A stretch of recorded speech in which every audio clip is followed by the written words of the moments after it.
Election Day Chaos rocks the USA. Queensland destroys the Liberal National Party, and who is attainted by treason in Australia? This is The ARC with Riccardo Bosi. Riccardo, you know how I know you're a plant? Because you are right 5 for 5 times in terms of the elections. You called that Jacinta Ardern was going to win her election. You called that Queensland Pallas-Chook was going to win her election, and all the other elections. What do you have to say for yourself, you plant?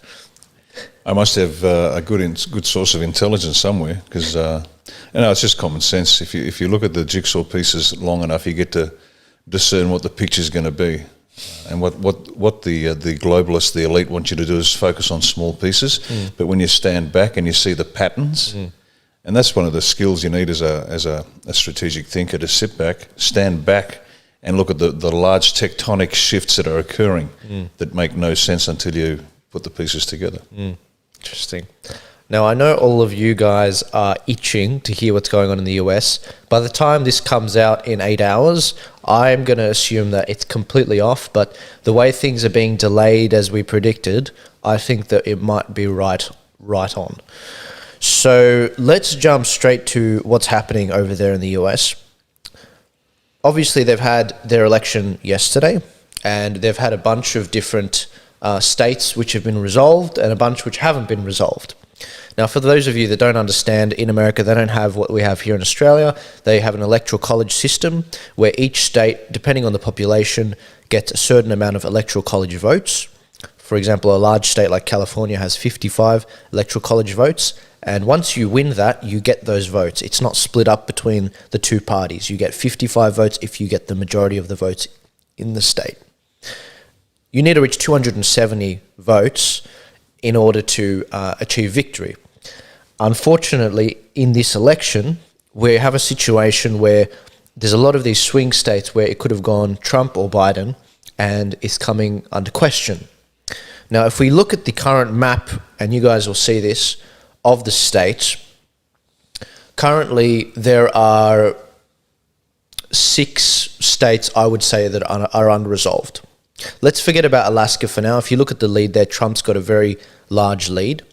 We've got Nevada on the west coast. We've got Arizona on the west coast, and I can see it's dark blue, but there was a reporting error, so that's why I'm considering it as unresolved. While you guys were sleeping, Wisconsin, they decided to settle it, even though Trump has called for for there to be a recount in Wisconsin. And also in Michigan, Trump has called for all voting to cease in Michigan because votes are still pouring in. Now, while you slept, Michigan jumped from... So Donald Trump, when you guys probably slept by about 12 o'clock last night, he was on 2.2 million votes. And Joe Biden was on 1.99 million votes. Now, you go to sleep, you wake up, Donald Trump's on the exact same number. Not a single vote increased, but Joe Biden jumped up by over 130,000, almost 140,000 votes. That in itself should warrant some questions, And there's a bunch of, America is really on edge right now. If you think we're on edge just because, we're down under here, a few thousand kilometers away, imagine what it's like over there. On top of that, it looks like Trump's got secured Pennsylvania pretty well. His lead is almost insurmountable, and North Carolina along with Georgia. Now, just to put this into perspective for you guys, what is going on in Nevada is quite troubling. It seems so they've had a very large mailing ballot vote, and they're taking forever to count it. But despite all that, Trump is only actually 8,000 votes behind Joe Biden, and only 76% of the vote is counted. So he can still come back from that, very much so, because I noticed this with Florida last night. I was at CPAC. In Florida, Trump was on 77% of the votes were counted, and 86% of the votes were counted an hour later. In that time, Trump jumped 400,000 votes, which was amazing. He was down 200, and then he jumped up 200. I think that there's a case to say that he's going to take Nevada. And in terms of talking about Arizona, on the West Coast, as you can see. I think there's going to be evidence that Trump can actually flip Arizona. I'll tell you why. Because last night they also discovered a computing error in the counting. A computing error. And 95% of the vote was said to be counted, but once they discovered the computing error, it turned out only 86% of it was counted, because they discovered there were a bunch of counties that hadn't been counted, and a lot of those counties are majority Trump. Imagine my surprise. It reminds me of the story that you told me about just what's happening in Queensland. But we'll get to that. So there's a very good chance Trump wins Nevada. There's a very good chance Trump wins Arizona. I think he's got Alaska 100%. It looks like Wisconsin and Michigan are going to get caught up in litigation. I mean, Wisconsin's going up for a recount. Michigan's going up for a all voting has been ceased, basically. Trump's called a cease to it. Pennsylvania, there's been some very troubling things coming out of Pennsylvania. I mean, there's 20 electoral votes there. It's a big boy. Trump definitely needs it. It's the swing state that we've been saying for a very long time is one to watch. In Pennsylvania, we've got a situation where 23,277 votes popped up in Philadelphia in Pennsylvania, and they were all for Biden. 100% of them. And in Luzerne County, there were 5,300 votes which came in, and 4,000 of those were for Biden, which is insane. So, look, I still think Trump's lead in Pennsylvania at this stage is over 600,000 votes. I still think it's insurmountable, but I don't want to put the Democrats in a box, and because of my lack of imagination, I think they've got a serious chance of pulling that over. And then, of course, Trump has a very good... I think Trump's got Georgia and North Carolina. So if we look at some of the information that's come out, Ben Shapiro tweeted some of the latest stats. In Arizona, Biden currently leads by 93,000 votes, and the Trump campaigns feel very confident that they're going to win that. Trump would need to pull about 57% of the votes to get up on that, and they're currently pulling 62%. So look, I think Trump's going to get that state. So look, let's go all in all. I'll simplify this for you guys. For those those political junkies out there, they'll understand exactly what I'm sort of saying. But in terms of the states, this is how I see it sort of going. Once you take all of that into consideration, Arizona should not have been called early. So you've got to take 11 off Joe Biden's vote, as you can see at the top there, guys. So I took that from 248 down to 237. And then you add on to them Michigan, which is 16, and that brings him up to 253 electoral votes. I think Trump will definitely get Nevada. He's only 8,000 votes difference. He's got Alaska. I think he's closing in on Pennsylvania. He's got a significant lead, a very significant lead of 600,000 votes. I think he's got no one's talking about North Carolina and Georgia because I think he's sealed them up. So I think legitimately, without going to court, I think he's got this. In saying that, Wisconsin and Michigan is very troubling. I mean, he doesn't need them to win. He doesn't need Arizona to win. If he has, Nevada, Alaska, Pennsylvania, North Carolina, and Georgia, it would be nice to have Arizona, but he doesn't need it. But if he did get Arizona, he'd be on 285 electoral votes to Biden's 253 electoral votes. If he doesn't, if Joe Biden gets Wisconsin, Michigan, and Arizona, Joe Biden will be sitting on 264 votes to Trump's 274 votes. So Trump would still win. So that should answer all your questions. In terms of what happens from here with Wisconsin, with the voting, all voting's obviously ceased and Trump's arguing for a recount. The problem with Wisconsin is the people that have been going out there and saying we need a recount, they're not being allowed to inspect all the ballots. In fact, in the night, they boarded up all of the windows so no one could see what's going on inside, and GOP poll watchers weren't allowed entry into there. So I'm very worried about that for the Wisconsin people there. And Michigan, all voting has obviously been called to cease. No more votes should be counted after. So that's got to be resolved. So all in all, look, I still think Trump comes away with this. I think that it was very important that he sealed up the Supreme Court nominee Amy Coney Barrett, which we talked about a couple of weeks ago, so that any disputes are resolved. So that is the uncertain part of the show. But we've got some people to deal with, Riccardo. Some people who have completely misled the American people and the world. If you are in the polling business, if you are in the media business in America, you better find a new job. Unless you work for Trafalgar Group, who called this correctly, you better find a new job because you've been completely wrong. I mean, you take a state like Florida, you said Trump was going to lose it by 10 points. He won it significantly. You take the national vote, Trump was down by 10%. He was doing very well. It's not 10%, trust me. It's only like 2%. I think that the people in media, you're gonna have to lose your jobs. I'm sorry, guys. You're gonna learn to code or something. This is not a viable place. Riccardo, do you see a similar issue in Australia with our media organisations? I mean, without a doubt. But just before we go to Oz, this is a victory for vote fraud. This is a victory for predictive programming by big tech. This is a victory for everybody but the good and righteous people who actually want a good country, because neither side is going to accept the results if the other side wins.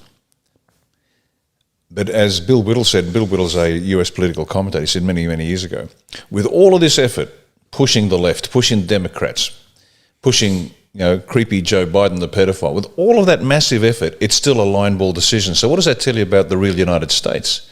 The Democrats, if there was a free and fair election, the Democrats, their members of Congress would fit into a VW bug. And so this is a victory for vote fraud and corruption and the undue influence of big tech that can swing. I think you were mentioning millions of votes out of a total voter pool of about 65 million. They swing 5 to 10 million votes. Yeah, it's actually 140 million. There votes. you go. Sorry, yeah, 140 million. Yeah. And so the difficulty here is this predictive programming, and it comes back to your point about the pollsters. Oh, he'll lose by 10. He'll lose by 10, and people walk in thinking, oh, what's the point? And so they don't vote. Yeah. Now, same thing here in Oz. It's not unusual, and this is recorded. It's all in the papers, so look it up. But it's not unusual for the papers to talk about, and it's generally the Labor Party, Labor's superior marginal seat strategy. They always talk about marginal seat strategy, superior marginal seat strategy, which in my opinion involves them driving around in a minivan with 20 people that vote multiple times. And we've already seen this in Queensland. I mentioned that last week people turned up to vote and their names are already ticked off. South Australia, when I was there was an election. And lo and behold, Labor was behind, but at the last minute the AEC found boxes of votes and guess what? It flipped the electorate. Give me a break. There hasn't been a free and fair election in Australia in decades. There hasn't been one in the US in decades. Yeah. Yeah. And this is the single most precious possession any Australian owns. Yeah. Your vote. Yeah. Nothing more important other than your family, but after that, your vote. So it's crooked and it's corrupt. It's very frustrating seeing the media pundits try to save their job and saying, no one could have seen this. No one could have seen this at all. There's no way. These media personalities get paid millions of dollars a year in America. Big bucks over there. Meanwhile, and guys, trigger warning, I am going to gloat a bit here. Not because, I was right and 100% on this particular topic, but because I want to show you guys if a 23-year-old that studied property economics who worked in construction his whole life can see this and call it 3 months out, why can't people who get paid millions of dollars do it? Maybe you shouldn't be paying them millions of dollars. Now that has repercussions for us in Australia. The ABC, for example, they've got their problems. They were wrong in 2019 on the election of Scott Morrison.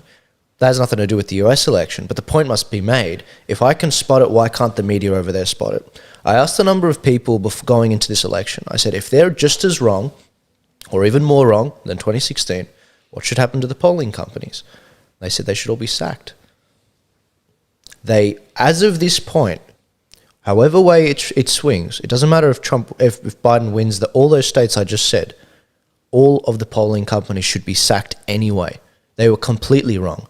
You know, Trump, as I said before, Trump was down by 10 points in a number of these states and on the national vote, and they were completely wrong.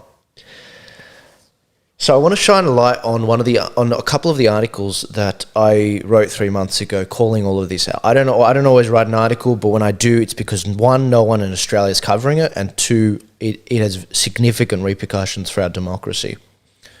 One of which is the one on the election fraud that was going on and the mail-in voting. I did a whole podcast with John Ruddick. We covered this thoroughly. I slammed the supposed former Republican staffer who was invited on the Australian ABC show and she said that there's frankly no evidence of voter fraud in America. And I just, you've got to be kidding me. Especially with mail-in ballots, she was saying. She was talking of mail-in ballots. And I proceeded to talk for 15 minutes on the evidence, just the evidence. So I don't know what we were talking about for 15 minutes, but it was on that topic. So there was an article I wrote exclusively for the Good Source, and this article was on the election day. The election was really swung to the Democrats in 2018. They had very significant problems with mail-in voting.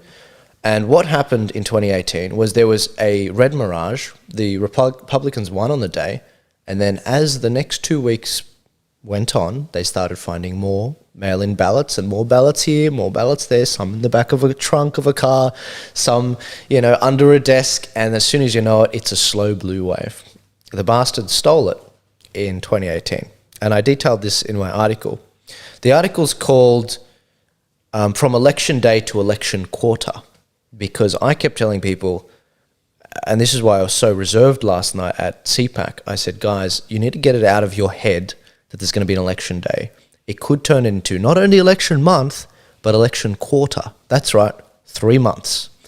And from what I just told you guys, in terms of what Trump's planning on doing with Wisconsin and Michigan, holding the votes up, taking things to court, that's going to already take us to December. That's a whole month. I wouldn't be surprised if it gets dragged on even longer. If things get dragged on longer, all the way to January 20th, we could be looking at a Nancy Pelosi presidency for a while. And that is the scariest thing of all. Why? Well, let me explain. If in the Constitution they say by January 20th you have to resolve who is the president, and if you don't, then what happens is there is a person that is appointed to be the president. Now, you guys, everyone knows that the next in line to be the president is the vice president, Mike Pence. He's a Republican, safe hands there if there's any electoral problems. But the problem is Mike Pence is also on the ticket. He's up for re-election. So it's got to be someone who's not up for re-election. Next it goes is Nancy Pelosi. Now, Nancy Pelosi is also up for re-election, so she can't get it. Then after that, you've got someone nominated by the Senate who's a Republican, because the Republicans held the majority in the Senate. His name is Chuck Grassley, and that role is called the President pro tempore. It has to be someone who isn't up for re-election, and he's not up for re-election. However, here's the problem, and I warned about this. I said, what happens, though, if the House of Representatives counts their votes quicker than the presidential election and Nancy Pelosi continues to be the Speaker of the House?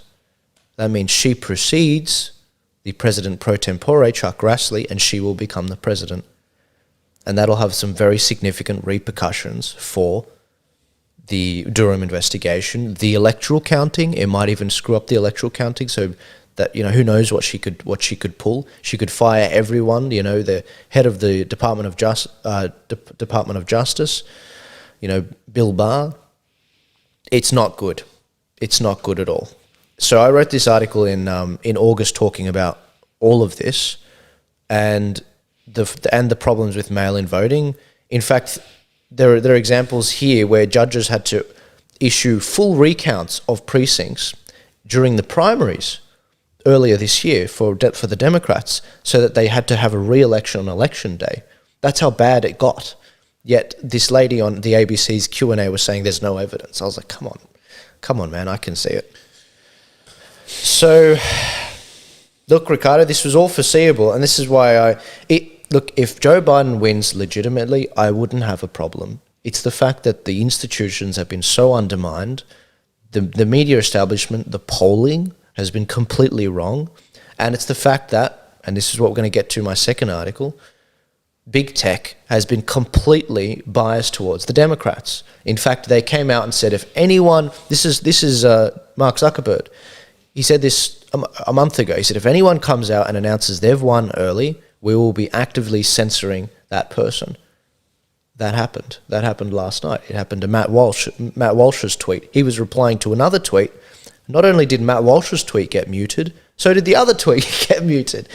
And this is vital information to the democracy, you know? What do? We stand up and we stop it, because we're going to face exactly the same problems in Australia next year. And there is some good news on that front, because it's clear that the Australians are starting to push back. And the veneer of invincibility, and we'll talk about this shortly, I guess, but the veneer of invincibility of the politicians is being shown up for what it is, exactly that, just a veneer, a cover, a very thin cover of the truth. And Australians are beginning to stand up. So we've got some hope. The important thing to note, guys, is this is the last thing I'll talk on with the US election. In 2016, 2.6 to 10.4 million votes were swung from Hillary Clinton to Donald Trump by big tech, YouTube, Facebook, Google, Twitter. That's from the research of Dr. Robert Epstein, who testified before Congress, and he presented these numbers. And you can find the videos. He talks with Senator Ted Cruz, you know, good guy doing some good work. And he also said it again. He said the Democrats, not only will they do it in 2018, and they did, and he said they did after the fact, but big tech also, he warned they would do it even more so, maybe even 15 to 20 million votes they'll shift in 2020. Those aren't my words. Those are his. Listen to the experts, guys. This is coming from a guy, not a Republican. He voted Hillary Clinton in 2016. This guy, he says, this is such a big problem to our democracy. We need to address it. And I mean, the reason I wrote the article 3 months ago about him was so that Scott Morrison would do this in the off season. He would fix this problem. But of course, silent Scott, you know, doing nothing. He'd rather condemn the terrorist attack in Vienna than what's happening on his front door in Victoria, where a journalist was arrested this week. Monica Smith, who we talked about last week, she was arrested 3 times, Riccardo, within a couple hours. Ridiculous. Silent Scott's earned his name. That's what's happening in the US, guys. Relax. We're going to see how this pans out. I have faith in the American people to resolve this properly. Trump has the House of Representatives. He does have it in terms of the delegates, because the more states you have, the more delegates you send. And I think if there's any problem, that will be resolved there. If there's any problems in the courts, he's got the courts covered. 7 to 5, I think it is. Not 7 to 5, 5 to 4.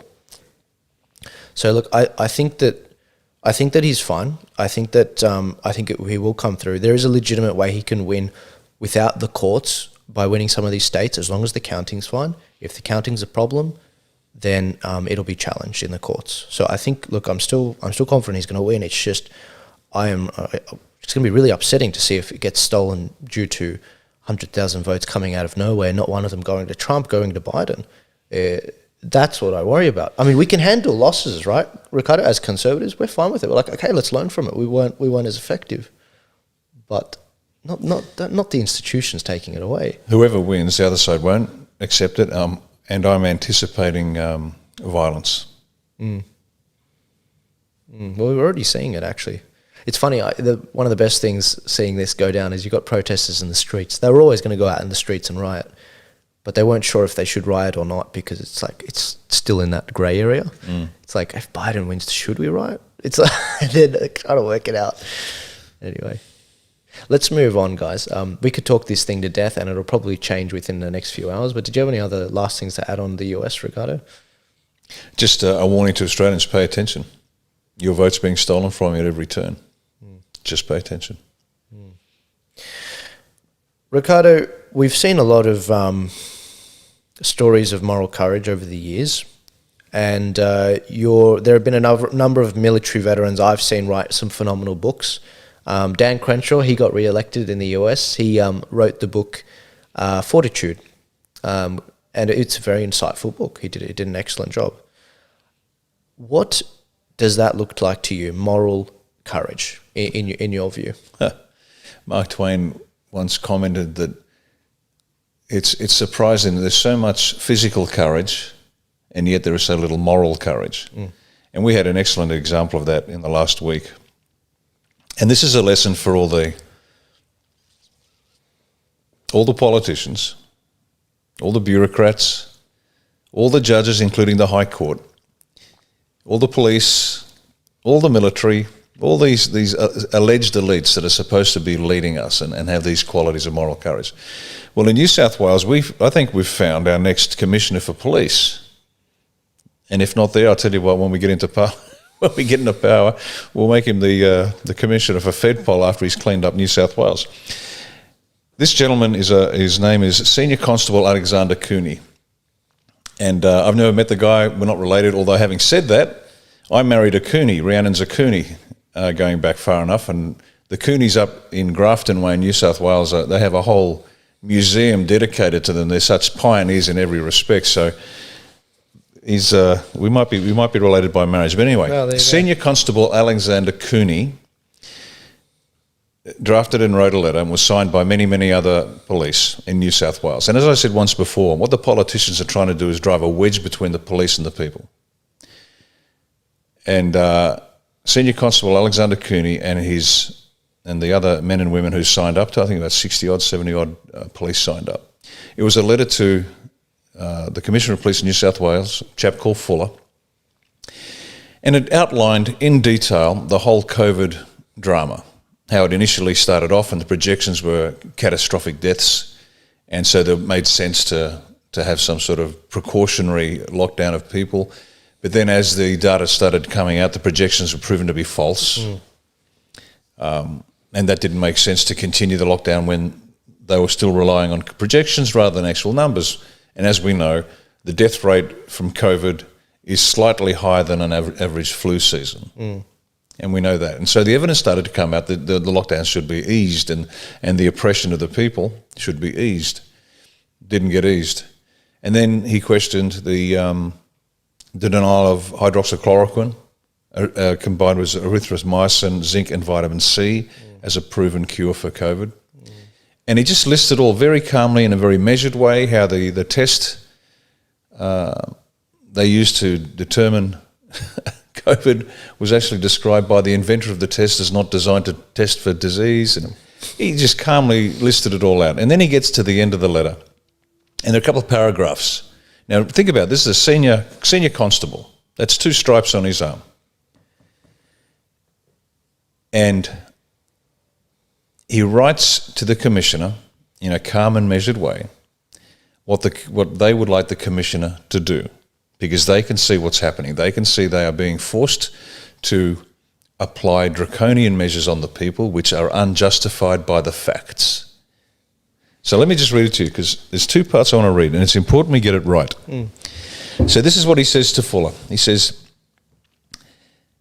Commissioner, the police force employees should have a choice as to whether or not to receive vaccines, and that the police believe that all members of the community also have a choice around receiving vaccines. He suggests that police do not participate in any way in forcing the vaccines upon the population, that the police associations start preparing the police employees who choose not to be vaccinated to prepare to defend them, raise the alarm that there is a global dictatorship occurring and the police force is being used as a tool to push these global and corporate agendas upon the population. And finally, to warn the police force not simply to acquiesce to these requests, rules and laws, and to act in the best interest of its population and not tyranny of the government. And that's a plain statement of fact. And this constable has demonstrated the highest understanding of his role as a leader. He has the moral courage to say what's got to be said and put it all on the line. Because I can tell you what's interesting in this whole process of setting up Australia One. Those that risk nothing, in my book, you can support us, and that's nice, but that doesn't work. You don't get a seat at the table if you don't risk. And some people just haven't lost a thing during this whole COVID nonsense. Politicians, bureaucrats, Yeah. and they're still getting paid. Yeah. Media. Media still getting paid. We're all in this together. What an insult that is. So this gentleman, and I mean this sincerely, this guy should be promoted real fast. And Alexander, pick your team, because if we get into power, I'll be giving you a call. Now, he finishes off the letter reminding the Commissioner of how each member of the police force should act. Now, listen to this.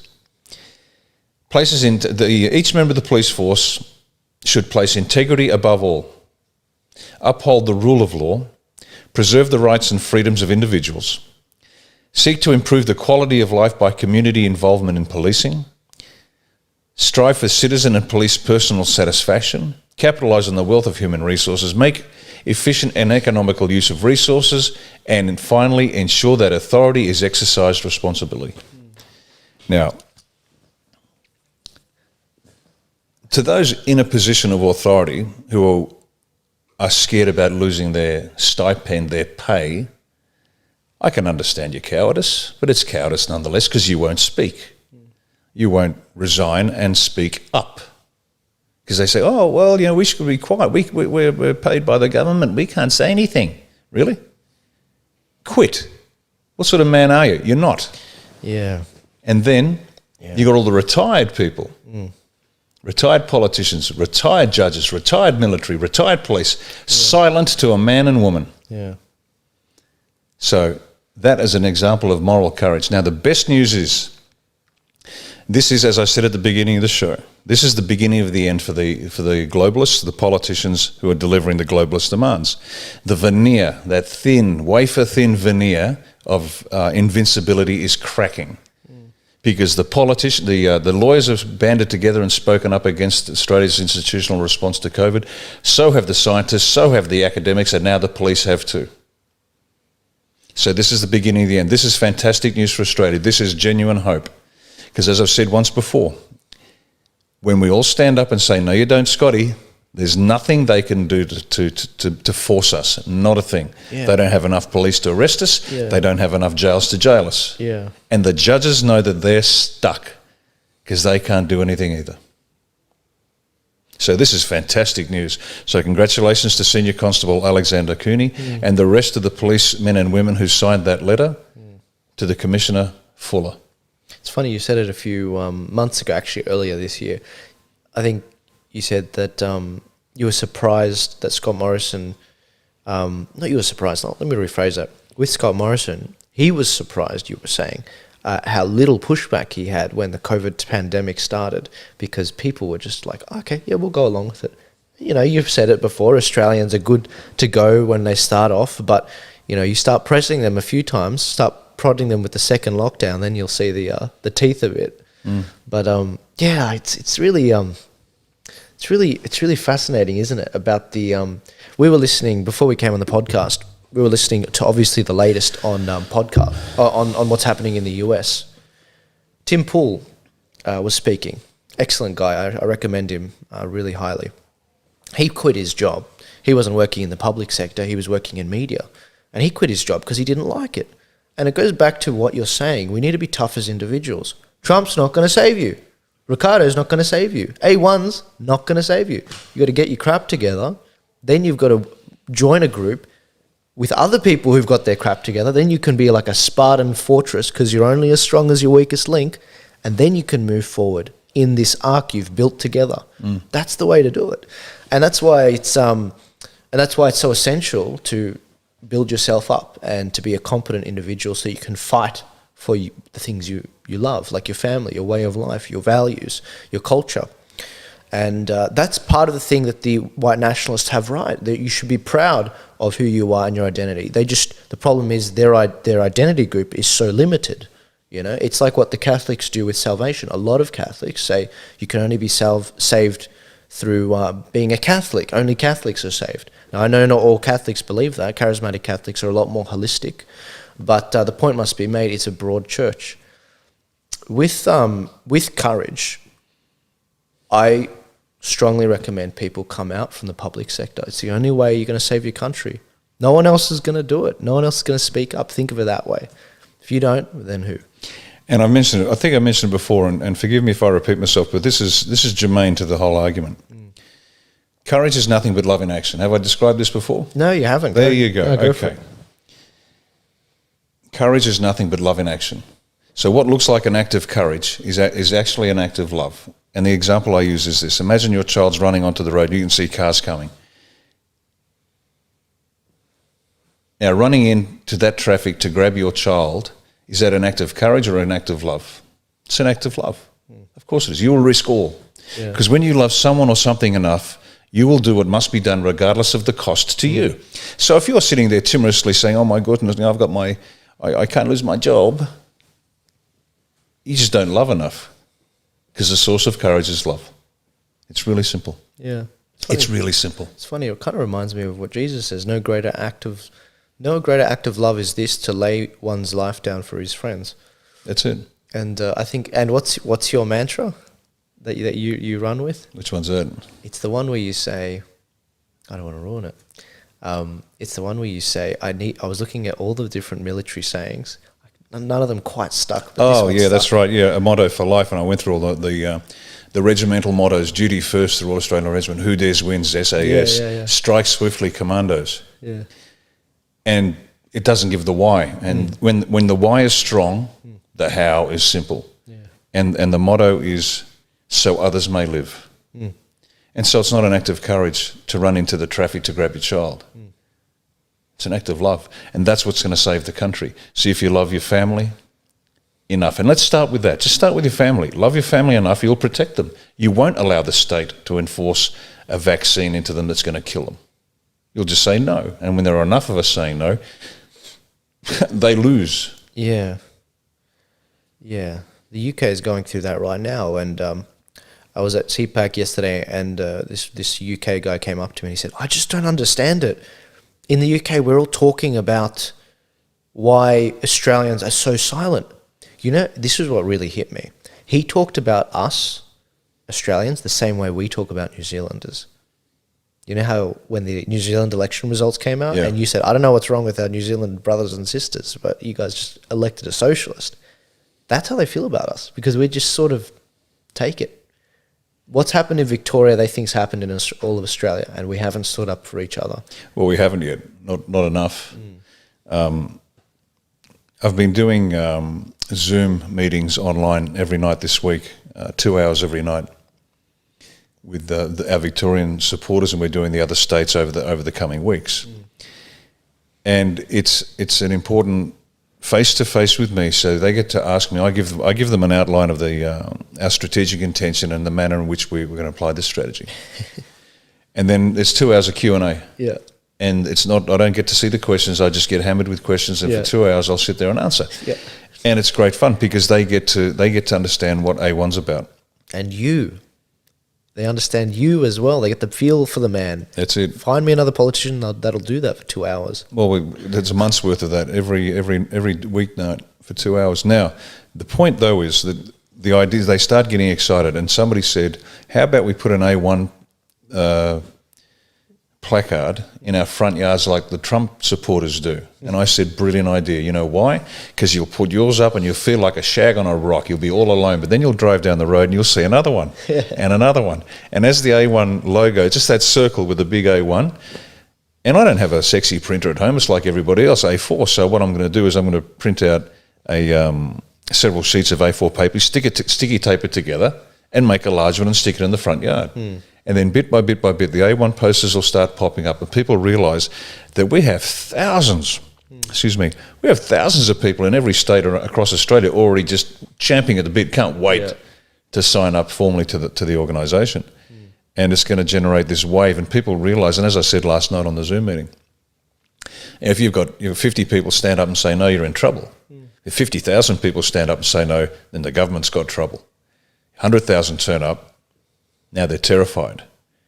500,000 people turn up, they're going to be retiring for health and family reasons. Of course. And that's our goal. People power. It's the only way to win. Health and family reasons. And I tell you what, we've seen it in France, Yeah. where you've got the line of protesters and the police are facing them. And I'm waiting for that moment in Australia, and it'll happen first. Thank God for you, Senior Constable Alexander Cooney. There'll be the line, and then one by one, the coppers will turn around and join the crowd. And the moment that happens, Scott Morrison, Dan Andrews, oh, you better get out of town. Shitting bricks. Oh, yeah. It's going to be fun. That's awesome. Queensland has obviously been very disappointed with their election result. As I said at the start, we weren't surprised. We were like, okay, it's going to happen. The signs of corruption were there early with the multiple votes. You know, the people walked in and their name was already ticked off. Yeah. We knew that. But on the whole, though, it was a legitimate election. No. Not at all. Not Zero. at all. So Not at all. So you reckon that more votes were given to the Liberal Party than the Labor Party? No, I think Labor cheated. No. I get that. I get that point. Sorry, I misunderstood. Let's assume that we've got a bucket of legitimate votes. Yeah. And a bucket of fraudulent votes. Yeah. Let's say you just grabbed the legitimate votes. Who would have won the election? Liberal or Labor? Oh, I see what you're saying. Yeah, Okay. Liberal or Labor. I think it would have been a line ball. Okay. Because, as I said before, and I'll drop a few bombs here, because people have to understand how this works. I was told that the LNP was told to run dead in this election. Labor was going to win. Yep. And I thought, okay, you hear lots of things in politics. Everyone's got an opinion, got a story. Yeah. So I independently checked that with 3 or 4 other people without saying anything. And they came to the same conclusion. They'd heard the same whispers. Okay. So the LNP was told to run dead and lose. Okay. So Labor, I guess. Labor. Yeah. So it could have been split. Okay.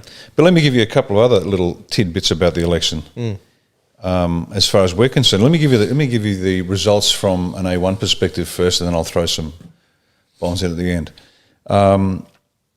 In Nicklin, I polled in excess of 5%, just behind Pauline Hanson's One Nation. And if the preference flows went with the how to votes, Yep. I think, if I'm correct, I would have come in third after the Liberal Labor candidates. Yeah. That's a bloody good result for a no-name party with no track record, and I couldn't even make it to I had to do it by remote control from Sydney because of COVID lockdowns and my wife's sickness and all the rest of the palaver. 1,000 Ks away. So I wasn't even there, and I got 5% of the vote. Now this speaks volumes of the enthusiasm of the A1 volunteers, and our volunteers range from early 20s to mid 80s. And these people are just fired up because for the first time they can see that what they want in a political organisation is being delivered. And these people were fantastic. Yeah. So I pulled in excess of 5% at this stage. The votes are still being counted, so that could change. Tracy in Currumbin got just short of 4, but it was tougher for her because there were more candidates in her electorate, but it's still a bloody good result. Yep. On top of that, and so that's a creditable performance. Had we got sort of 1-2%, no, it would have been worrying. It was just like, forget it. You know, you're not even a player. Get out of here. Exactly. And people lost bets on how we'd do. In excess of 5%, just behind a few votes behind One Nation. It's great. And the One Nation, did they go down 15%? They had it. They took it. They got they got 20% last election. They got 5.8% this election. Is that what happened? My personal view on that, because a lot of speculation, and my personal view on that is they can't get the ball across the line. Yeah. To use a sporting analogy, they get it up to the line, but they just can't convert. At the 5 metre, yeah. Yeah, and they get stuck, and people are tired. They want results. And here's the couple of bombs that I was telling you about. And this tells you about how we run A1. Months ago, I was approached and offered 5 LNP branches, holus bolus, ready to go, rebrand. You've got a presence in the Queensland Parliament. All the members. A lot. You're kidding. And I said, no, thank you. That's not how we do business. Yeah. Because it's not your job to hand over LNP members. Yeah. It's their job to decide for themselves what they want. And as I said before, any enterprise that starts on a deception, on an immoral beginning, is destined to failure. So no, we didn't want them. Thank you very much for the offer, but no. But they were enthusiastic, and then I was offered 50K with the promise of more to come. If we just, and I think what they wanted was, they wanted to keep being who they were. They just wanted a new head and a new face, like I'm some sort of puppet that they could Yeah. they could control. Yeah, And so they offered money, and I said, no, thank you very much. We'll do this with our 10, 20, 50, occasionally, a couple of $100 donation. Yeah. I hate So we said no to that. And then they tried to get between me and my state coordinator as well. No, thank you. So we did this honestly. So the 5% we got was an honest 5%. Now, as a result of the election, what else happened?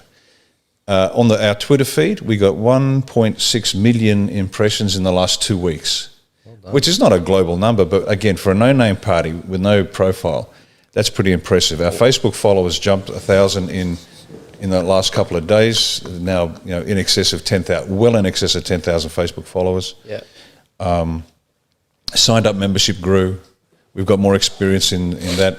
Brand and name recognition is up. You name it, donations are up. So the party did well. And the pièce de résistance, which was just that was completely unexpected. You know those guys in political organisations, they're the heavy lifters, the true believers that'll spend days and nights. They're up early, they're up late, they're organising, they're setting up tents, they're making sure that how to votes are getting printed. Those guys, these are the real backbone of any organisation, those guys. Well, I won't say who and where, but one of those individuals contacted me and said, that's it, I'm done, LNP's a busted flush, I'm out of here. Oh, yeah, well. Now, I've had a look at you, Bosi. Yeah. Okay. This individual said, and I like what I see, but I need to know who you really are, because I want to find out whether you're worth backing. Well, he did a bit of research, because there's plenty online, as you know. And man, oh man, have we got an enthusiastic supporter now. So he's corralling as many LNP members who are, to say they're disappointed or cranky is an understatement. They've had a gutful. Yeah. They are so tired. Yeah. They're so tired of losing, and losing badly to Labor in Queensland, like a duck in Pallaschook. Yeah. It's just appalling, and they can't take it anymore, and they're done. Oh, yeah. And so he's arranging a magical mystery tour of Queensland for me. He's going to fill the halls, and he rang me this morning very early, extremely early. So I answered the phone. I saw it was this individual, and I said, what did you do? You crapped the bed. Why are you up so early? And he laughed. And he said, we're going to have to get speakers out the front because the halls are going to be overflowing. Yeah. And I said, what, like a Trump rally? And he said, no, not that much, but it'll be impressive. So, so the LNP is in a bad way. Labor is in a bad way because a lot of the Labor supporters have had enough of what's going on because they don't look after the working man and woman anymore. Yeah. They're just the red version of the Greens, which is the green version of the Communists. Yeah. And the Labor people see that. Yeah. So Queensland politics is going to change, and we anticipate, as I said once before, a series of by-elections will be popping up. So I'm warning all our supporter groups, get ready. We need 4 things to win a by-election. A winning candidate, a winnable seat, money and boots on the ground. Yeah. If you can do that, we'll contest it. Wow. If you do that tour in Queensland, I mean, when you do... Watch this. It's only a matter of when. No, this guy cannot wait. Yeah. When can you get up here? There's a few mechanical things. So hopefully before the end of the year, if not... Before the end of the year is the plan, absolutely. Okay, cool. Look, if it was before... Yeah, absolutely. I think that's excellent. You should be doing that. That's excellent. Because, I was watching a live stream on the weekend at The Good Source. Dave Pillow, he runs a good operation there. And I was listening for a bit. This is 9 o'clock on last Saturday night. And, we knew what was going to happen. We called it in our first episode of the ARC. We called all the elections for this year so far. We're going 5 for 5, and if Trump gets in, that's 6 for 6.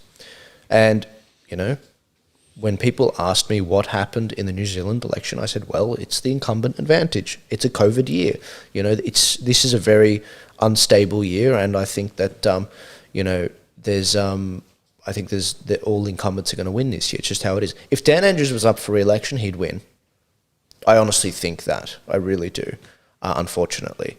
But the Victorians are going to pull their finger out of their butts. The situation with what's happening with Queensland, though, I was asked on the show what I think is going to happen. I said, obviously, they've won it, as we called it. And I think that there's going to be a review and nothing will get done. That was the honest truth. There was a few people on the show, and I don't mean any disrespect. I have a lot of respect for you older people that have been around politics forever. You guys know how to run the numbers and this and that. But I've been around long enough to know how corrupt these organisations are. I helped remove a number of people from the CDP, and I helped I saw exactly what happened in the old Australian Conservative Party. We've seen what's happened in the branch stacking with the Labor Party, and also what's happening in New South Wales with the Liberal Party. I mean, how many more examples do I have to list before you realise that these reviews are done by the people that don't want to review anything. They don't want to change a thing. So Dave Pelot was getting a bit, what would you say? He was getting a little bit edgy on the podcast because he was getting obviously frustrated. He's a conservative guy. He wants to see progress.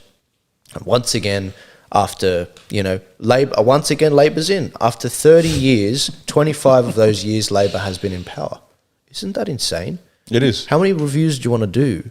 Huh? You want to do this one, fail another election, and then do another review? I mean, it's just crap. What you're doing is perfect. Well, that's the whole point. If you play by their rules, you're going to lose. And that's why A1 is playing it completely differently. This is no longer a game. I said it before. Politics in Australia is no longer a game. This is serious business. And, who am I? I'm a thrice married, foul-mouthed ex-soldier. And I don't fit the bill. People are uncomfortable with me. Yeah. Well, guess what? It's the only thing that's cutting through. Yeah. Because as I've said once before, Australia will not be saved by the private clubs. It won't be saved by rounded vowels. Now, I can speak with rounded vowels in several languages, but that's not going to win the Australia back for the people. Yeah. So we're doing it completely differently. And if you're interested to find out our strategic intent and why we're different, and how we get the strategy behind it, a multi-layered, multi-decade strategy. I mean, give me a break. Most politicians can't figure out what's going to happen tomorrow. Yeah. And we're planning for the future. And I know we're going to succeed. That's the beauty of it. Yeah. We will succeed. We will become the party of government, federally and in the states, and it'll last because we're building a party that is run by the people, for the people. And head office doesn't direct traffic. We write the policies. We put the mechanisms in place to make sure we can't get infiltrated and the policies change too easily. They're certainly adapted for circumstance. And if you like what we are and what we stand for, then get in and become the party. If you don't like our policies, then don't join. That's fine. You like killing babies? Hey, have at it. Yeah. Not one of ours. Yeah. And this is the funny thing. All these people, they talk about reforming parties. And I'm just like, the only party that you'd actually be able to reform from looking at the Constitution is the A1 party. It's literally the only one that has the mechanisms to actually reform the party. In terms of giving members the vote, it's the only one. That's it. The other ones don't actually have it. That's one of the frustrations. John Ruddick, who talked on our show recently about this, and he was talking about this on CPAC. He said, everyone needs to join the Liberal Party. Everyone needs to reform the Liberal Party. It's the only way we're going to do it. And I'm like, the Liberal Party, there's so many backdoor deals. It's not a conspiracy theory. There's so many backdoor deals. You don't get to pick who's going to be the next Prime Minister. You just don't in the party. The party picks the Prime Minister, and then the people vote for the party. That's what happens. And it's unconstitutional anyway. The whole setup's unconstitutional. Exactly. Have we covered that in depth? No. How the whole preference, you can't vote for a party thing, they introduced that? Yeah, it's a little known fact to the average elector out there, but well known to everybody in Canberra. And I was briefed. One of my former lecturers, Malcolm McKerris, one of Australia's best known psephologists, I shot down to Canberra, and we had a long session clarifying certain issues. And the Constitution doesn't mention parties. And in fact, when a party interposes itself between the elector and the result, that's an act. It's unconstitutional. You can't do it. And so it doesn't make any sense. But getting back to you, and we can talk about constitutionality in a minute, but to getting back to this reforming the current Labor, Liberal, National Greens, I have one question to ask. How many babies have to be raped and murdered before you open your eyes and realise that something's awfully wrong? You people are so willing to accept what the military calls collateral damage. I cannot believe you. And it's not because it's smart, it's because you're thick. You can't see what everybody in the world, else in the world can see. You're voting for a colour. Yeah. You like light blue, you like red or green or yellow. Yeah. Well, how about you vote for Australia? How about you vote your conscience? How about you vote for principles and values? Oh, we've got them, mate. No, you don't. Yeah. No, you don't. Yeah. So you've got that, I don't know what percentage, but people call it the 1% versus the 99, that is sort of the 1% in power sort of thing. That's something the socialists sort of say. we see that there's that 0.1% in power in the political the political class, the political elites. That's what we know them as. We think they're nefarious. We think they're the ones that are pulling these strings, and they don't want to deal with these issues because they like these issues. What about the other people in these parties? Is it some kind of psychological phenomenon where they're in denial? They don't want to believe it. I just can't. It's such a disturbing thing that's going on. They just can't bring it. It's a stasis. Stasis. People don't like change. That makes sense. We have a predictability. Instability is uncomfortable psychologically. It's a human nature. That's why there's an entire industry on change management. And the reason they're there is because there is a way to get from where you are to where you need to be. And if you know the process, you can shorten the distance and make the depth of depression shallower. Let me give you an example.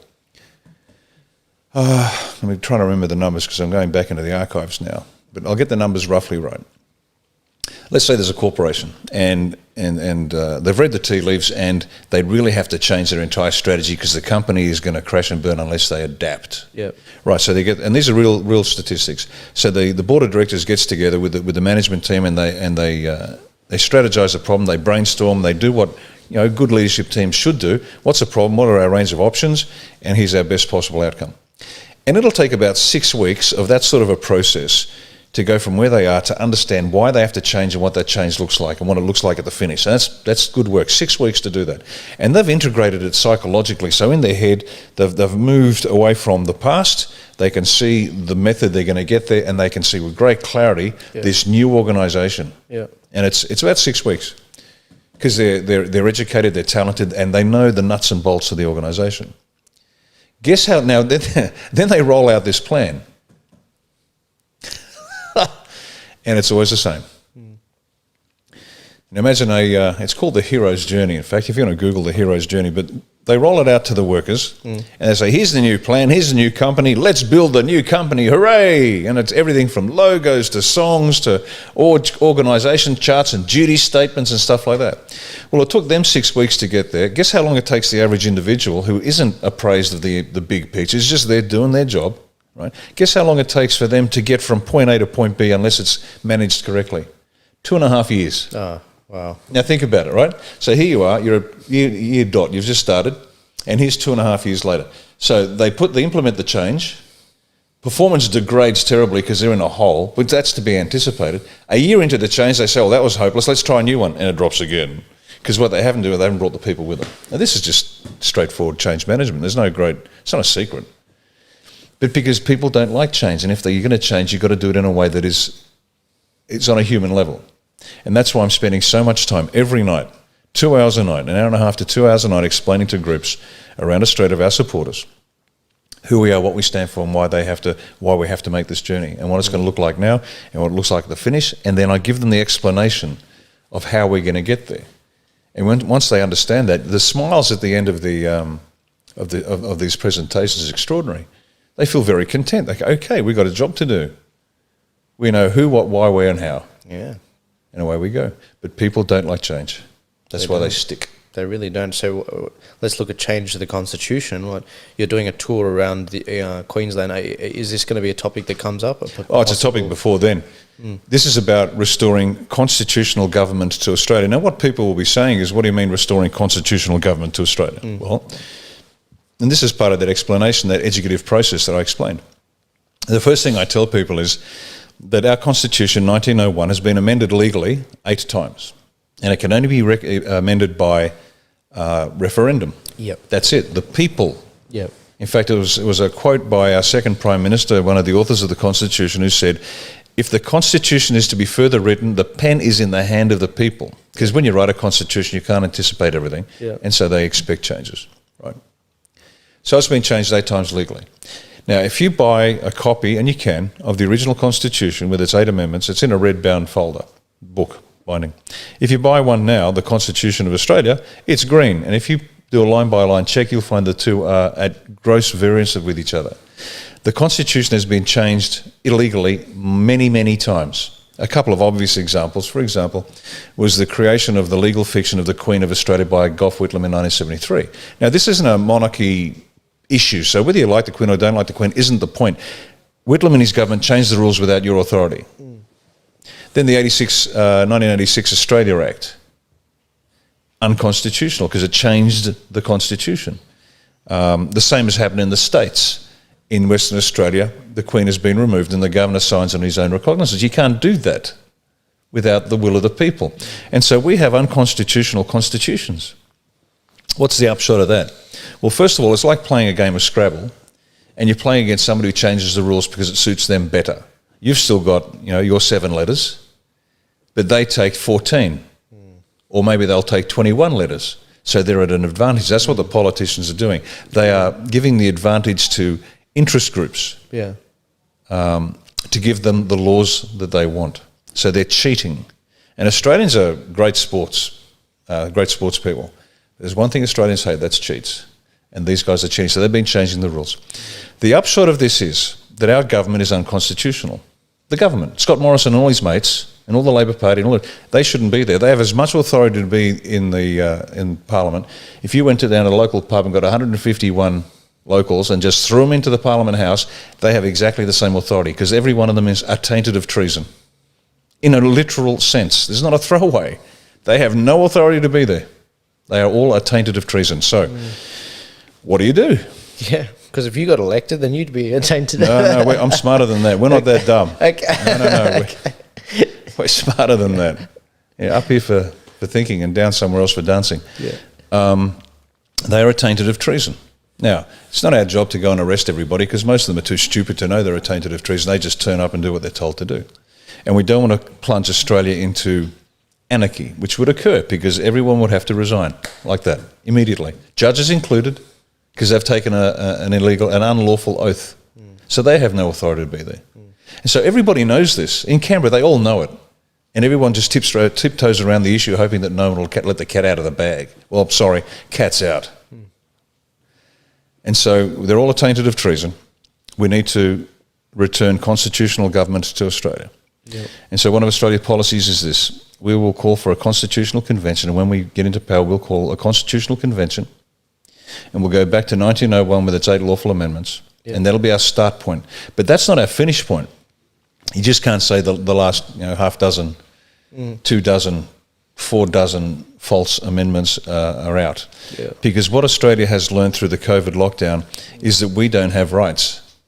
And the 1901 Constitution is manifestly inadequate for a 21st century Australia.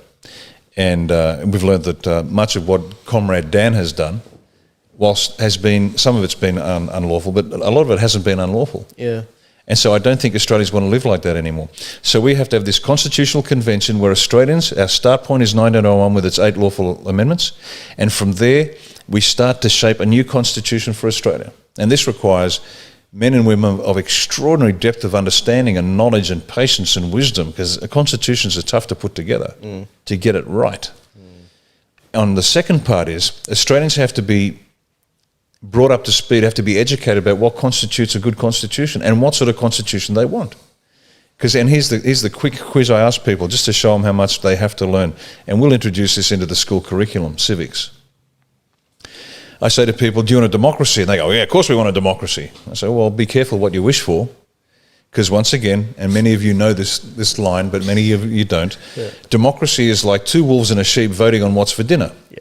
And now just think about that for a minute. That's democracy. Because the moment the will of the mob can dictate the future, 51% of Australians can vote themselves, 49% of the other Australians, all of their wealth, all of their rights, all of their anything. Exactly. And if you still don't get the message, imagine if we invited... We've got 200 million Muslims in Indonesia to our north. Let's invite, 30 million to live in Australia. So we've got 25 Australians and 30 million Muslims. Now let's take a vote.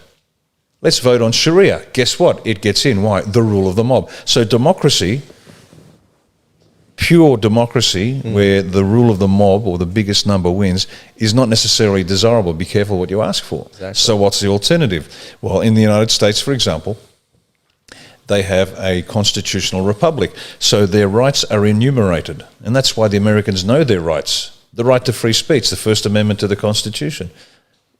You can have 1 million people vote against what you are saying, but you have the right to speak. That's the difference between a constitutional base of government as opposed to a pure democracy. So if you want rights, That's how it works. Now, our constitution is actually called Washminster. It's partly based on Washington's constitution and partly based on Westminster traditions, political traditions. And so it's already was born of those two traditions. We have to do the same. We have to learn from the best constitutions on the planet and design a new one for us. And then the people have to be educated sufficiently to be able to make a decision. This is the constitution I want because I know exactly what's going to happen. Yeah. Beware, and I may have said it before, but it's worth repeating. Beware people like Peter Fitzsimon, the red bandana man, the communist in rich man's clothes, who actually, I saw him, I couldn't believe this. Apparently there's a restaurant in Sydney called Machiavelli's, and it's okay, it's got passable food, I guess. I do a better bolognese than they do, but that's a separate question. Hi, bar. There was a chair where Kerry Packer used to sit, and that was reserved for Kerry Packer. Nobody could sit there except Kerry Packer. Anyway, Kerry Packer passed, obviously, and nobody was allowed to sit there. And eventually, the owner of the restaurant said, well, I've got a restaurant. I better let somebody sit in this chair. Do you know there's a 2.5 month waiting list to sit in that chair? I mean, how sad do you have to be to want to sit in Kerry Packer's chair? I mean, on some it's just sad, please. Yeah. I mean, do you feel the vibrations rise up from your ass or something? Maybe it's imbued with power. Well, Peter Fitzsimon was sitting in the chair, so he waited his 2 months. So I saw you there, Peter, so don't pretend you didn't. Yeah. And I watched you sitting there and I thought, my God, no, I was invited to that restaurant. I've been there once and that was it. I haven't gone back. The food's not that good. But apparently it's an important place. But I saw Peter there. So a guy that does that, to my mind, doesn't have the weight, the heft, the intellect, the sense, sufficiently self-possessed to craft a constitution that the people of Australia might like. See, Peter's got the, what's it called? I've mentioned it before, but I will mention it again because it's important. Professor David Flint, Emeritus Professor of Law, he called it the Politicians' Republic, where we replace the Queen, the Governor-General rather, with the President, and yet, as Flint quite rightly said, the Prime Minister, if that occurred, could more easily fire the Governor-General, or the President rather, than he could fire his driver. And so we have totalitarianism sneaking in. Yeah. It's what the communists do. Yeah. They muck around on the outside and they sell you something. There's an old rule, never trust a communist, ever. Every Eastern European knows that. Yeah. Never trust a communist. Yeah. Never go into a deal, never go into a coalition, because they have no sense of right and wrong. All they know is expediency, and they'll do whatever it takes. That's right. They view everything through the prism of power. That's it. And so, a constitutional convention designed to protect the rights of the people, that recognises that sovereignty comes from every individual in this country, not from the state. And I don't care if you're a millionaire in Point Piper or a prostitute in Emerald, and I mean this. Yeah. Sovereignty comes equally from both of you, and you have the right to say how you will be governed. And this is very important. This is extremely important. The sovereignty comes from the people, and the Constitution must recognise that and reflect that, and allow the people to decide how they will be governed. Yeah, the biggest thing with that, I'm curious to hear your thoughts on this. I can't see how, even with the American Constitution when they were writing it, I struggle imagining that practically happening. Like, I just went to CPAC, the conference. I know what it looks like. I know that there's a program. I feel like anything goes with a constitutional sort of, where you all sit down and sort of look at it and are like, okay, what do we want to do? It's like, how do you... There's a process. There's a process that we're going to follow. There's a process. Because you mentioned there's David Flint, and he's great. He's actually the guy that nominated Donald Trump for his third Nobel Peace Prize this year. He's great. But I'm just thinking, what's the process? Well, actually, I'm glad you mentioned Flint in this process, because it takes somebody like Flint to lead that sort of a push. Yeah. There's two primary reasons. One, he's one of the few men or women in the country who actually understands the depth of the problem. Secondly, he's for a constitutional monarchy, so he doesn't want a new constitution. So what better person to pick to write a new one for the guy that doesn't even want it? Does that make sense? Yeah, it does. Because he's going to make sure, my goodness me, I love what we've got. Yeah. And I don't want a new one. Yeah. So what we build better be bloody good. Yeah. So someone like Flint, to my mind, is exactly the sort of a character you want heading this sort of process up. Okay. But what we're going to do is this, and there's no secret. There is a process to follow. The first one is raising awareness of the issue, like I'm doing now. we need a constitution, we need a new constitution because we have an unconstitutional government. That's point number one. Yep. Now, in the US, the way that was done, there was a paper written called Common Sense. And this was a pamphlet that was handed out, and it raised the issue, we need a constitution. Because this is before the Revolutionary War, the Declaration of Independence. And so this pamphlet was written, and it raised the issue, and it raised awareness, and people started thinking, yeah, I tell you what, I think we do need a constitution because, we're getting taxed without representation and all the problems they had with the Brits. And then they had the Articles of Confederation. So the states confederated, and they had the Articles of Confederation, which cobbled together an agreement by which the states would act in unison, because up to that point they had separate colonies, much like Australia did. The Articles of Confederation were found to be wanting, because it is, as I said, it's tough to get it right. And so they had the Declaration of Independence and the Constitutional Convention proper, which they wrote, and they got the right people in the room, and they had all sides represented. And that's why it's, like most good documents, it's a compromise document, because the thing that you're actually writing against is human nature. Yeah. That's why you need a constitution. It is human nature against which you are pressing at all sides. Yeah. On one side you might have the libertarians, on the others you've got the conservatives, on the other side you've got the communists, on the other side you've got whatever. And so it's human nature. It's not politically theory. Forget political theory. It is human nature that the Constitution must guard against. And that's the single most important point that I've got to make here. Because people don't want to work hard. Yeah. People want stuff for nothing. Yeah. We know that. Well, this is the thing, some people. But this is it's a psychological phenomenon, though, isn't it? Isn't it just fascinating? Because communism appeals to enough of a segment of the society through certain biological truths that we have about us. Like that. We want things for nothing. And yet work is necessary, and physical, emotional, mental, psychological, spiritual work is necessary for health. You've got to work. And yet we don't yearn for that. And the classic example was given by Dennis Prager, a US political commentator, who used he's Jewish and he uses the Bible brilliantly.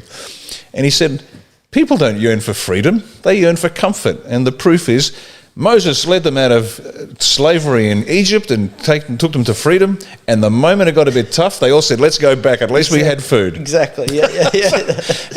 That's what we're struggling against, human nature. Yeah. And so the Constitution's a tough gig. And so they had this, Thomas Paine wrote Common Sense, which raised the issue, then they had the Articles of Confederation, and then they had the Constitution, and then the Declaration of Independence, the Constitution, and then after that, Three of the major authors, Madison, Jay, and I should remember the third, but I can't. Adams. Three of them got together and wrote a series of papers that were bound together called the Federalist Papers. And Federalist Papers were the case for the Constitution as it was written, because a lot of the states saw it as a grab for power. Yeah. And so it was a profoundly insightful, clear, short, sharp explanation about why the Constitution had this particular element to it, why it had this particular, all the way through. And it is heavy reading because it's in older English than we're accustomed to, but if you can plough through it. There's no guessing then. If you plough through it, you can understand the depth of wisdom required to not only devise and construct a constitution, but then explain to the people the logic. Now, the beauty of the Federalist Papers was it persuaded enough people in enough of the states to understand we need this. Yeah. And so we're going to follow the same process here. Raise the issue, get it together, start to define it, and then make sure that there is a good explanation of why the Constitution is the way it is. Yeah. The Federalist Papers are incredibly helpful. I keep using Catholics, for examples. I just keep finding the links. That's why with Catholics, they have the Bible, and then to help them explain the Bible, they have the Catechism. Now, I don't agree with that. I don't think you need it. I think the Bible is the root of where the wisdom is. You should go straight to the source. But it is helpful for some people who perhaps didn't understand it at the time. They couldn't read the Bible, to have the Catechism that explained, okay, this verse means this verse means that. And the Jews have a similar thing as well. But there's a really good example of that, where especially on the Second Amendment, the ability to, the right of people to not have their right to be infringed, to have firearms, basically. And I think in the Federalist Papers, maybe I've got this completely wrong, but I've heard Ben Shapiro use this a number of times from the Federalist Papers, where there's an example where between one of the founders of the Constitution, they're writing to someone. The person is asking, can we arm our ships with cannons, basically? And they said, yep, no worries. The Second Amendment safeguards against that. And it's like, wow, that's very broad. It shall not be infringed. You know, we can basically own your own tank, and I think some people do in the US. Of course they do. But I get asked that question a lot. What's your view on guns? That's the segue. What is your view on guns? What's your view on guns? Yeah. And people think it's about hunting. It's not. Yeah. Because what we're learning now is that, again, it's a fight against human nature. People want power. Yeah. They really do. And business people, they're funny because they love the little business, but political power somehow they get their rocks off. Yeah. But my view is this. My view is exactly like the US. The right of the people to defend themselves, the right to bear arms should not be infringed. Yeah. Because the people should be able to remove a government that has become destructive to their rights and their ends. And they generally remove it by ballot. But if you have a totalitarian, then it's time to pick up your weapon and remove that individual. Yeah. This is human nature. See, people think we've evolved beyond barbarism. No, we haven't. No, we haven't. We saw that with the COVID lockdown. The moment you can't get toilet paper, they're elbowing each other for toilet paper. Give me a break. Oh, yeah. You take away the comfort that economic wealth brings you, and we return to barbarism. Yeah. And we're it's wafer thin. And just, you mentioned the Bible. Yeah. Think about this. I think I may have said this before, but I'll repeat myself. Go for it. There's two seminal steps in the Bible in terms of morality and the evolvement of morality. The first one was an eye for an eye. Now, we think that's pretty brutal. You know, like, you've taken mine, I'm going to take your eye out. Can you imagine how brutal life was for that to be a step forward? Before that was mentioned, an eye for an eye and a tooth for a tooth. Can you imagine how brutal it was? You looked at me the wrong way, so I burnt your village. You insulted me, so I destroyed your family. I mean, that's what it was like. It was brutal. So an eye for an eye is actually a massive step forward. The next step was turn the other cheek. They're the two seminal moments in the morality of humans. But it's only a wafer thin because it disappears in a second. It really does. So, a constitution for the people, of the people, by the people. Yeah. Yeah. It's pretty rock solid. I mean, an armed society is a polite society, we'll put it that way. Well, once again, if people are all concerned about that, I think you should have the right to defend yourself. The old saying, when seconds count, the police are just minutes away. Yeah, thanks for that. Great. No, you should be able to protect yourself against the tyranny of government. Yeah. And that's what it's for, against the tyranny of government. Yeah, yeah. Because that's what it's all about. Absolutely. And also your fellow citizens. I mean, as I said, for the thousandth time, Tim Pool, at the start of the year, he purchased a property because his business is going so well, his podcast, good to him, well done, Tim. He voted Bernie Sanders in 2016, he's a lot like myself. In fact, we mirror each other, our paths mirror each other. At the start of the year, he bought a new house and he said, no guns, I don't want any guns in the house. COVID happens and he starts warming up to it, maybe guns. The riots happen and he's like, get me every high-powered gun you can. He ended up getting gifted a gun from Steven Crowder, a very high-powered gun, because he recognizes this is why we need it. People say you don't need a semi-automatic, a larger, AR-15 gun. It's like, well, look at the guy that was defending his mansion against all those people that were out there. You're going to use a handgun for that? I think you're going to need a bit more firepower, mate. There's a poster. It's quite amusing. Yeah. And it has a picture of a pistol. Yeah. And it says, for tyranny. Yeah. And then it has a sniper rifle or a hunting rifle with a scope on it. It says, for long-range tyranny. Then it's got an AR-15 with scope and a 30-round mag. It says, for lots of tyranny. And that's a very humorous way of making a very serious point. Yeah. Our threat comes from those that want to take our power from us. And Australians are going to have to grow up and understand that. And if you're uncomfortable with the guns, I get that. I'm not. I'm very comfortable with them. Yeah. Our government is tyrannical. It's unconstitutional. They know it. The High Court knows it. The bureaucracy knows it. Everybody knows it. And they don't want us to know it. Yeah. Well, cat's out of the bag, folks. Yeah. Scott Morrison has no more right to be called the Prime Minister than my cat. And I don't get it with the gun thing. It should totally be a I don't know why we don't have it. I really don't. It was good that John Howard gave us put money in the bank, but he got rid of our guns. It's like, great. Now we're going to lose the money in the bank. And Well, do you know where the highest gun crime is, the death by gunshot is? It's in the democratic cities that have been run by Democrats for decades. Right. They have the tightest gun laws and the highest death by guns. Yeah. Where they have the lowest death by gun is in the Republican-held states and cities where they actually have concealed carry and open carry. That's right. Lowest rates of crime too. Lowest rates of crime, lowest rates of death rates. That's right. There you go. I'm the biggest feminist. I always, whenever I'm in a discussion with feminists, they're like, "You're a misogynist, you're this and that," and I'm like, "I'm more feminist than you, love. I want girls to have guns to defend themselves from rape." In 20... That's why it's called the equaliser. Exactly. It's the great equaliser. In I think 98% of situations, it equalises the situation. That's 98% of rapes which would have happened, but because the woman had a gun, she managed to stop that. In fact, the FBI, the Americans keep statistics on everything. The FBI, I think it was in 2017, there's a great debate between Stephen Crowder in A Change My Mind. He brings this statistic up. In 2017, the FBI recorded anywhere from 500,000 to 3 million assaults, rapes, murders didn't happen because the person was armed. So when people say, you don't need a gun, I'm like, that's 500,000 to 3 million people that would have been raped, killed, whatever. Like, aren't you a feminist? Don't you want women to be empowered, to have the same rights as men? And an armed society is a polite society. That's what it comes down to.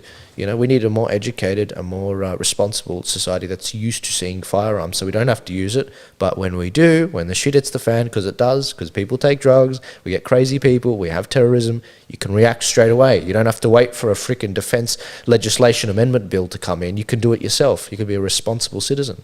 There never used to be an army. It used to be the militia. You just grab your gun and go fight. But we haven't had to do that here in Australia yet. Let's finish with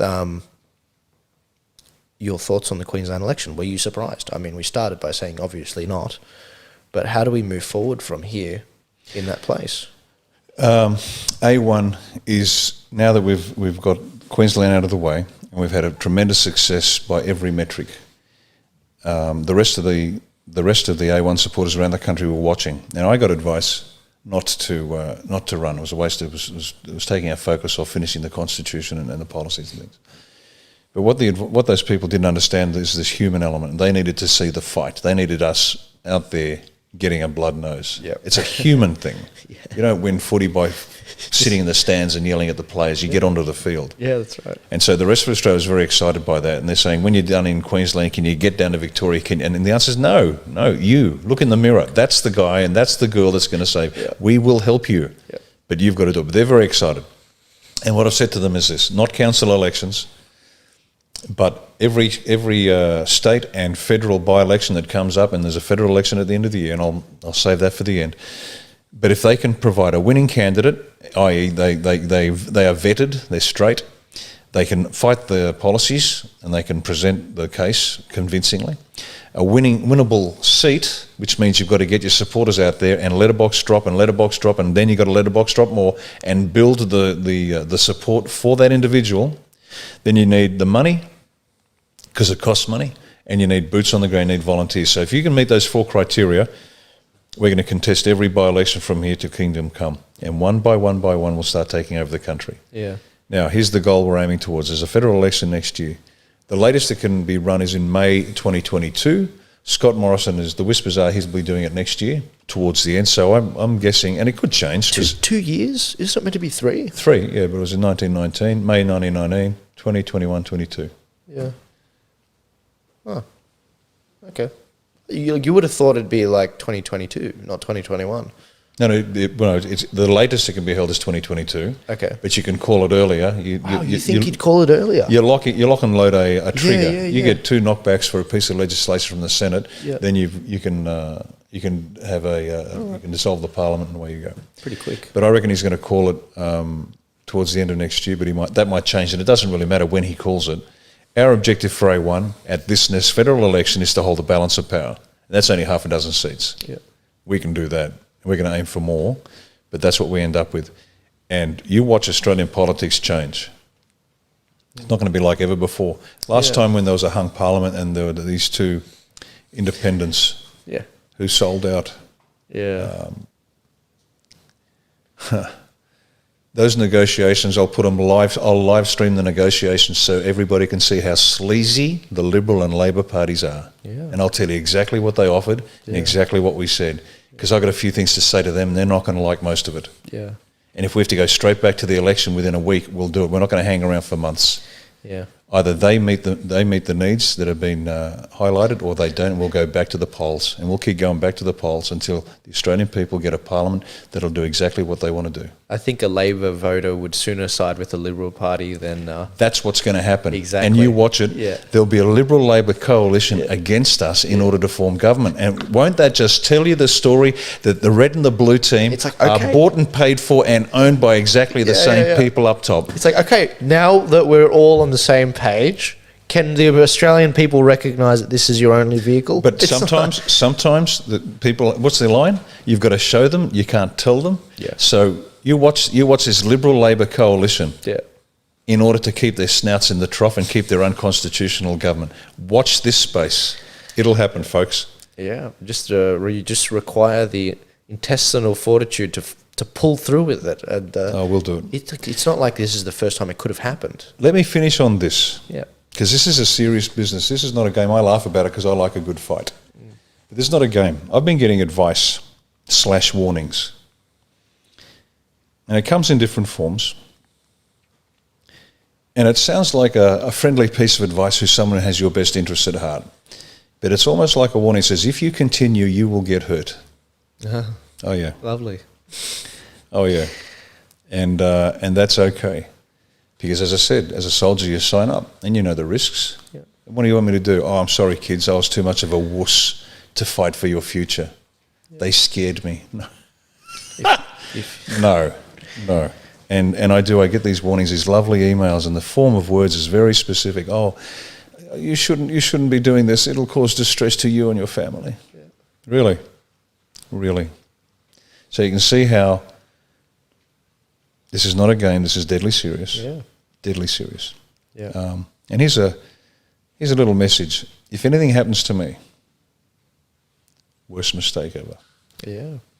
Because there is a plan. Yeah. And it would be the dumbest thing in the world for them to do, to have a shot at me. Yeah.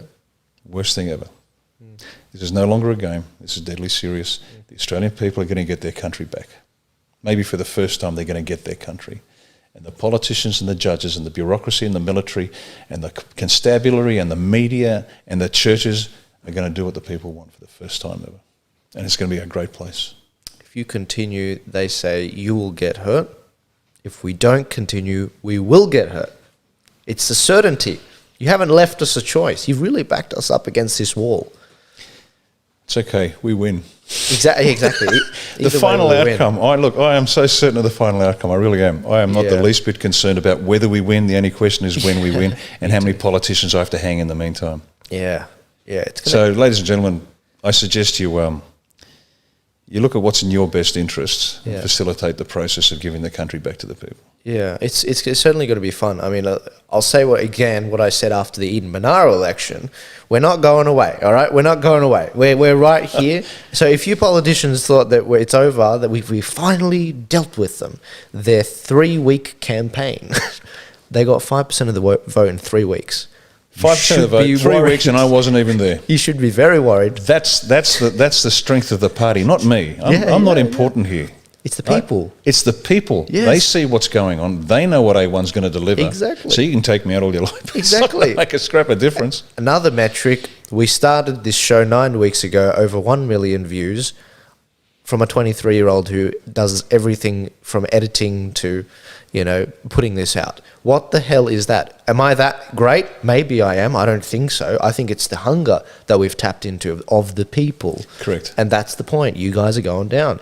Do your bloody job. Look, Riccardo and I, we don't want to do this shit. We want to go travel and do, all the stuff we want to do in our life. If you did your job, we wouldn't have to go through all this pain. That's the point. It's literally the point. I don't want to do this.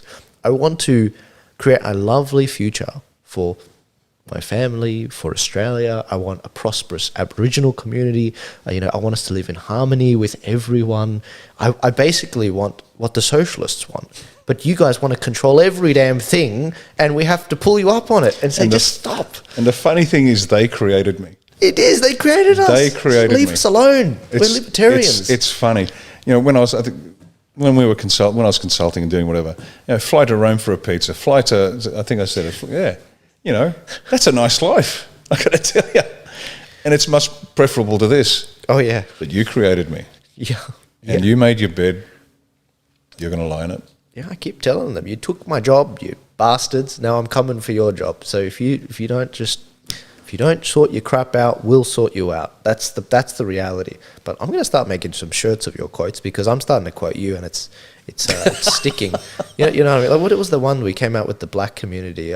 Black is the ace of spades. That should be with your with your beard and a sort of, you know, in a nice sort of artistic fashion. You got some good artists in A1. I noticed some good cartoons coming out. Maybe someone can do that up.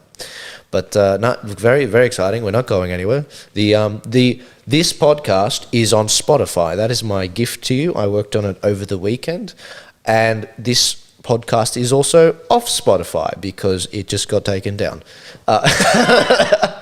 Okay. So I don't know what happened. I'm following up on it. We can, you know, maybe there is some nefarious stuff going on. Maybe we genuinely violated their terms of service, and in their terms of service, you know, maybe you can't swear or something. And, you know, we swear. I've sweared in this podcast. Maybe that's what happened. So they took them all off. I'll chase that up. I'm working on it, guys. I'm working on it with Anchor, but maybe I have to put out a muted version so that, you know, there's certain things that aren't put out. I mean, we haven't put any brutality in, not yet. So look, things are still happening. We're expanding. Thank you for supporting the show, guys. That's how it's going to continue to grow. We started talking about the US election. It was a little bit rough, I grant you, but that's what talking about stats is. A reminder, this podcast is the alternative to the media and the polling, okay? So I don't listen to the mainstream media on this stuff. I got all the information from people who are alternative media. Similarly, if we didn't exist, you would have no idea what's going on with the states. They could completely pull the wool over your eyes, and they could tell you whatever the hell they want.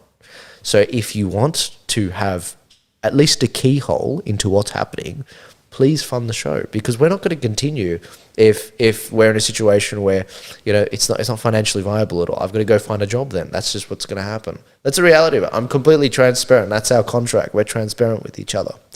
But the point must be made, if we weren't here, the mainstream media would be feeding all these lies about what's happening in the US election, what happened in the Queensland election.